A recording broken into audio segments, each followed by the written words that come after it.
Hello, ladies and gents, boys and girls, people of all ages, sexualities, and identities, and welcome back to another Doctor Who review.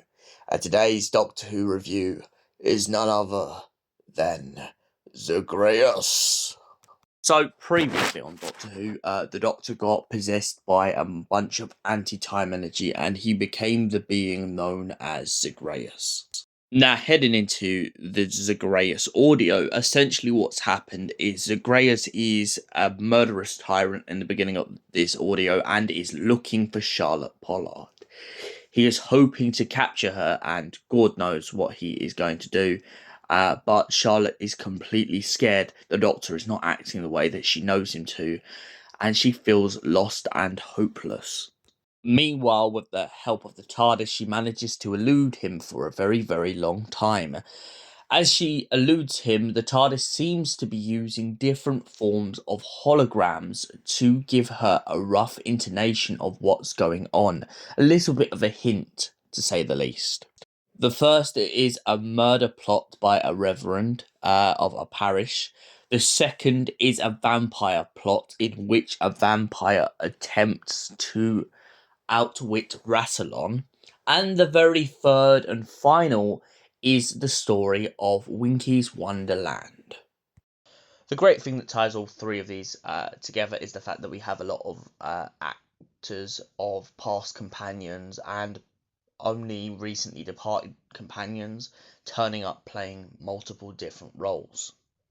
We also have a future companion playing the voice of a cat. A lot of these stories are heavily inspired by the story by Lewis Carroll of Alice in Wonderland. As the story progresses, we finally get to the big bad boss, who isn't who we suspect. We've been thinking this whole time that it's Zagreus, but it turns out that we've had two villains behind the whole story. One being the TARDIS, playing tricks on Charlotte Pollard on purpose to their own end, and two being Rassilon.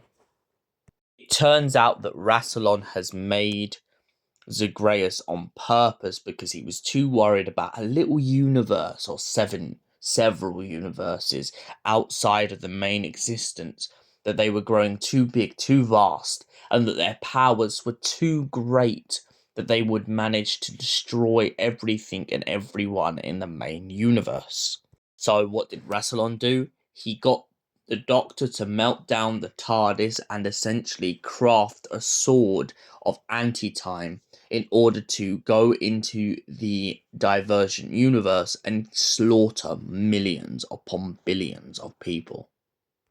The Reverend, Winky, Mr. Winky, and the vampire all turn up as incarnations of the Doctor and essentially try to convince him not to do this.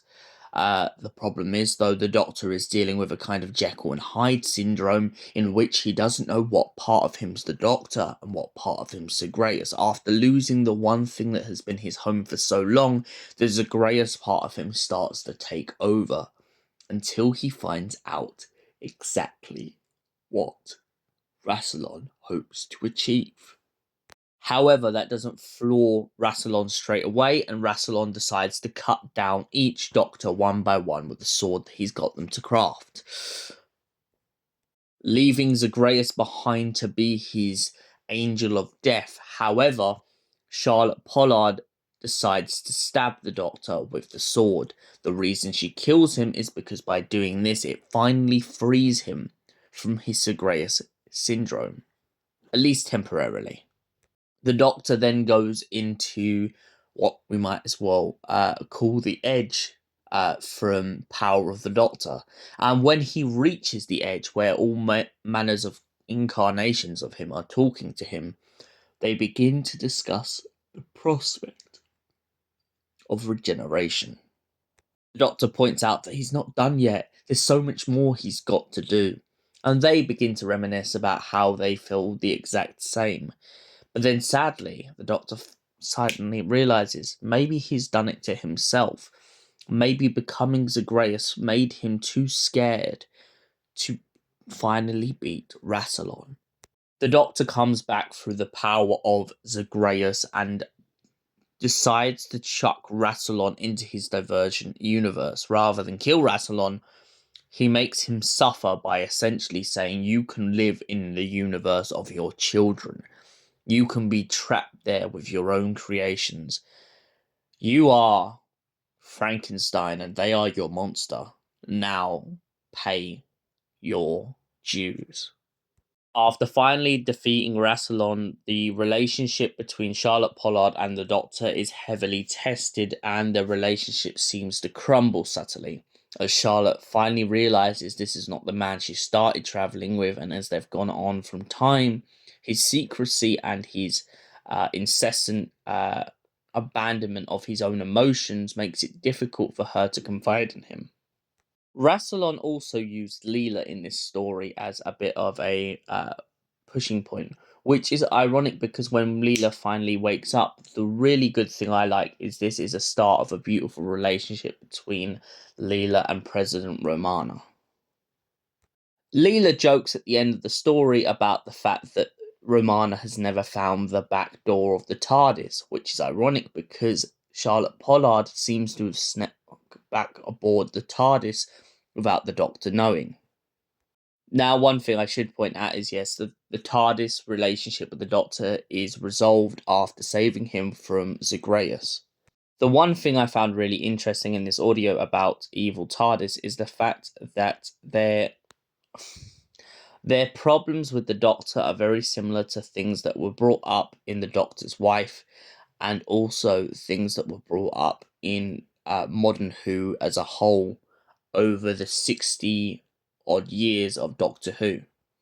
This idea of the Doctor constantly bringing home strays and leaving stuff around and then blowing the TARDIS up a lot of the time is a really powerful message to the relationship between the machine and its pilot.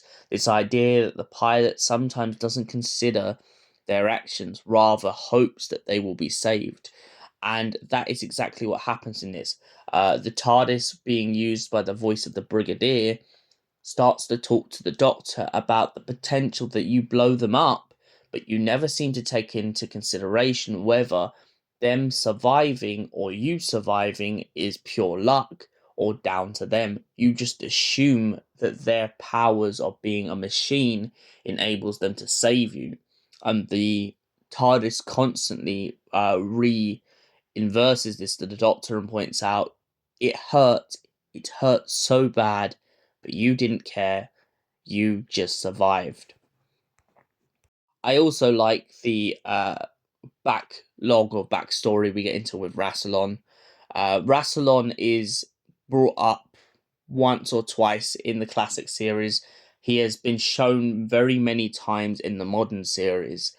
However, it's really prominent at this point, at least in the Doctor's timeline, that we get a bit more of an idea of who Rassilon is.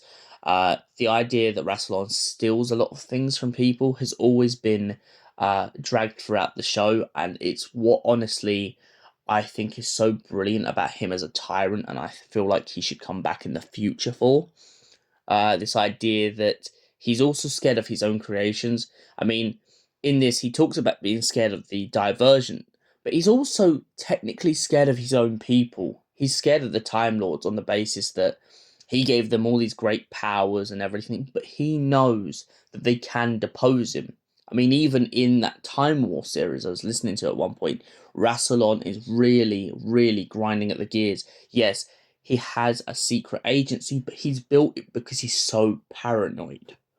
Four doctors in this, their dynamic between each other, from McGann to Davidson to McCoy and even Baker, is brilliant. Just brilliant.